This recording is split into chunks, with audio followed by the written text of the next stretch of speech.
integrity and honesty, they lead to respect and trust. So we must walk the talk, okay? It's important to be honest to ourselves, okay? So we can rely on ourselves. So we're not a hypocrite, okay? So we feel comfortable with ourselves. And that's integrity, that's reliability, that's responsibility in the positive sense. Sometimes in some cultures, responsibility has a negative connotation. It's like too much. I don't mean it that way. I mean it in a positive way, that people can depend on you. They see you as responsible. And you feel responsible in terms of yourself too, okay? So all these have to do with honesty. And those bring about respect and trust. So for example, if you're cultivating a friendship with someone and you begin to notice that they're pretty honest. I haven't heard stuff from them that seems to be cutting corners or seems maybe, is that deceptive? But rather it's honest, it's honest, it's honest. When you begin to recognize that in someone, you begin at the same time to respect that person, because you feel safe with them. So you can also trust them, okay? Because they're being honest. They're not going to do something behind your back, okay? So honesty leads to respect, and respect then kind of morphs or kind of broadens out into trust. So if we need to we need to avoid hypocrisy. So if we're, trying to show outwardly that we're honest, but inwardly we're deceptive, this is no good. So that's what we mean by walk the talk. It means no hypocrisy. So to be in harmony, to be in alignment with what's going on inside with us, our thoughts, our feelings, and what we show or express outwardly, need to be aligned. In that way, we walk the talk. So this boy has developed a good friendship with his dog. Okay, why? They respect each other. Okay, they trust each other. If the dog did not trust that boy, no way at all the dog would let that boy get his fingers near the nose. In fact, the boy could even put the fingers in the nose. I mean, not to harm the dog, but gently put the fingers in the nose, and the dog wouldn't mind. Why? Because they're genuine friends. Their genuine friendship is built on trust. So this is very, very important. Okay.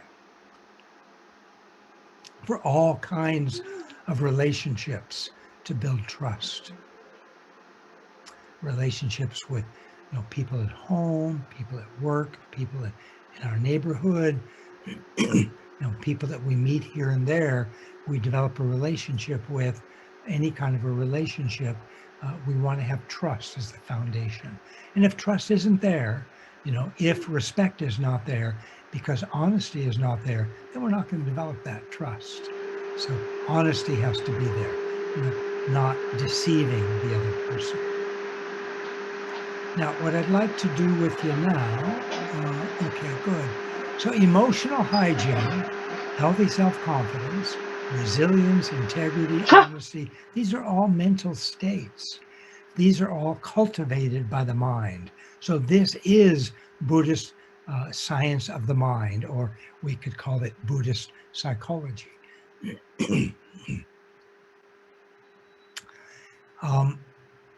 Before we wrap up, we have a few more minutes. I would like to do another meditation with you. And in our second of this series of 2 lectures on Buddhism and psychology, or the Buddhist mind, Buddhist understanding of mind or consciousness and modern psychology, part 2 will be our next lecture. And in that lecture, we'll go into a little bit more depth in terms of modern psychology. And we'll talk about some research that demonstrates some of the principles in modern psychology, and again, related to the Buddhist understanding of mind. That will be in part 2. That will be our next lecture. Before we finish this lecture, I'd like to meditate with you again on the mind. This will be similar, but a little different than the one we did earlier in this lecture. The one we did earlier in this lecture was trying to totally relax while maintaining alertness and clarity, trying to see if we can touch or taste or contact or experience those essential qualities of mind, of awareness and clarity. This meditation will be a little different. It'll also be on the mind, but what we'll be doing here is try to we'll try to allow the mind to go deeper, more subtle. Again, we won't do anything.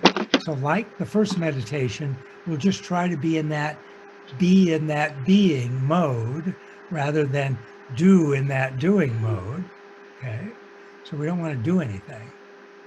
And we'll use the same metaphor of the glass that is filled with dirty water. We want it to become crystal clear water. We don't do anything. We just allow naturally, we put the glass on a table and allow the dirt to settle naturally inside the glass, bringing clear water, crystal clear water. So that analogy still holds in this meditation. And during the meditation, I'll give you a few little, I'll make a few comments, very brief, just to give you a little direction.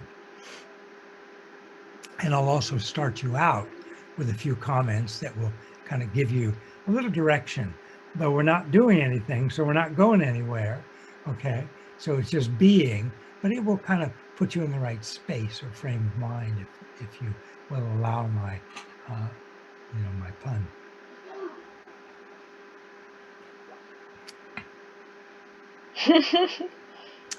So please sit with your back straight and your head up and your eyes glancing down. Soft gaze, so whatever you kind of see in your visual field, try not to stare at it. Try to ignore it. Now, if you actively ignore it, sometimes that's worse, it comes back stronger, but try not to stare. And sometimes that takes some time to cultivate that ability. Don't worry about it. Just soften your gaze. Mouth closed, normal breathing in and out without forcing it.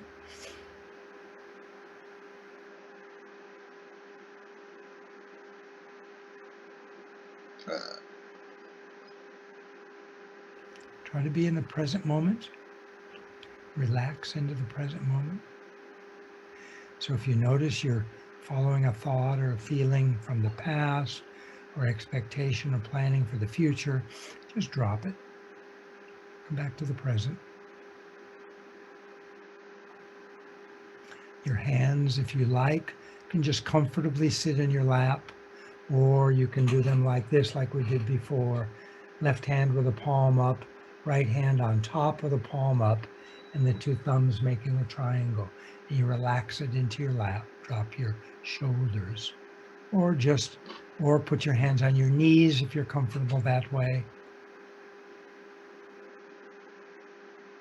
And for this meditation, we're actually going to change our eyes and our mouth a little bit. We're actually going to look up slightly above the horizon, not way up like this, but not just right at the horizon, but just slightly up like that. Sometimes I say 15, 20%, above the horizon. And the mouth is going to be slightly open.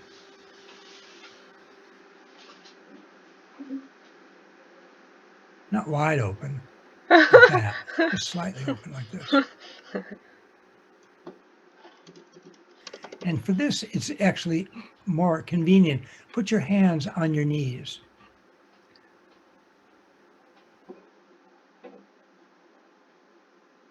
And then just rest. Stay alert, stay awake, just rest, totally rest.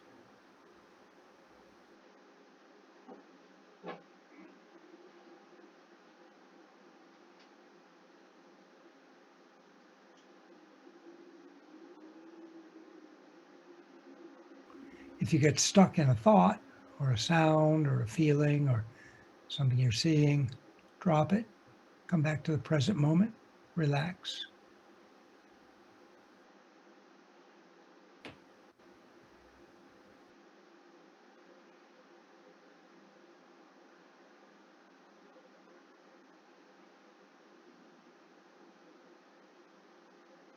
If there's some tension in your neck or your body, you can gently just sort of, move it around a bit and then come back to your meditation.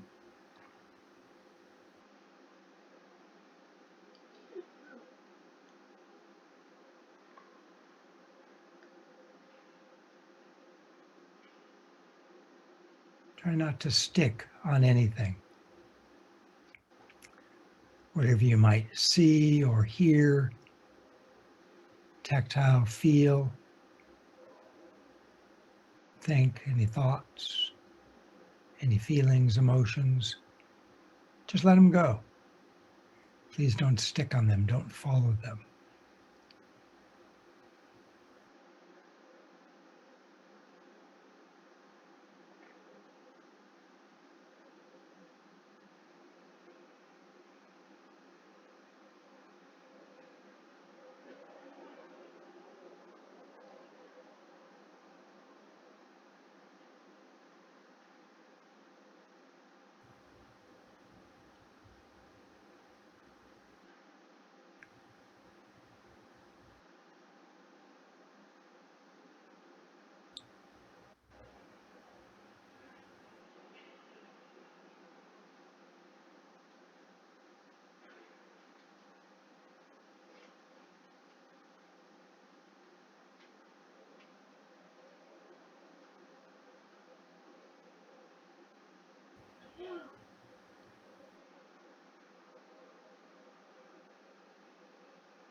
Try just to be, try not to do anything. Just relax fully, deeply.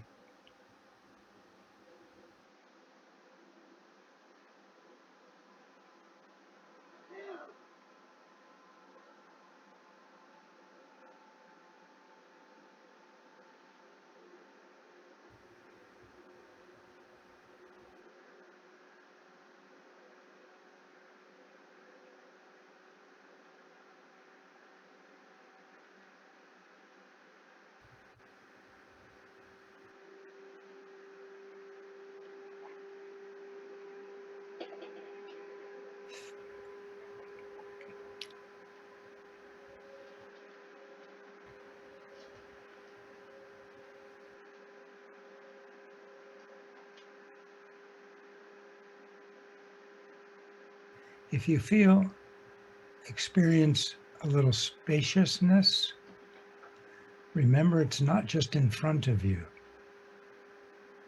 It's also behind, below, right, left. You don't have to force that, but you can just briefly remember that.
Please stop your meditation.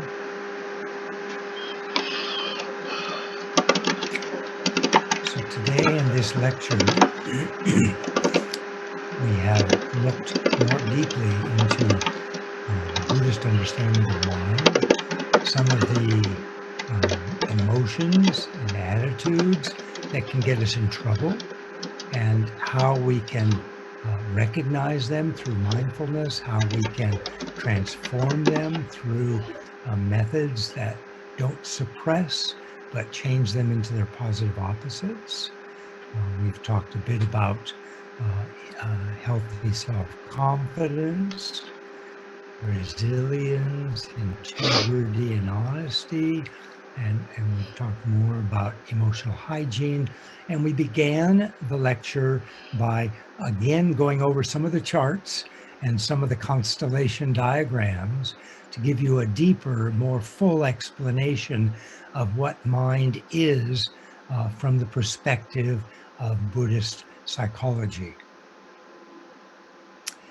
In our next lecture, in a week, we will be exploring some of Western or modern, both Western and Eastern modern psychology, and see how they understand this domain, and then compare and contrast with Buddhist understanding of mind and consciousness. So you know that we are connected. You've seen this before, and I don't mean to bore you, but just mean to a little bit entice you to maybe connect with us. Altruism in Medicine Institute, our website on the very top, that's our address. We're on Facebook. It's my name. It's a public figure site, as you know now. We have a page on Wikipedia, and we're involved with a page in LinkedIn and also with Instagram. And all of our addresses are in my name, except the Instagram, which is hashtag AIMI Compassion, short for Altruism in Medicine Institute, AIMI Compassion. And then we have another group in Japan called Human Values Institute, and the address, the web address is there, values with an S, institute.org. It's in Japanese, but also in English.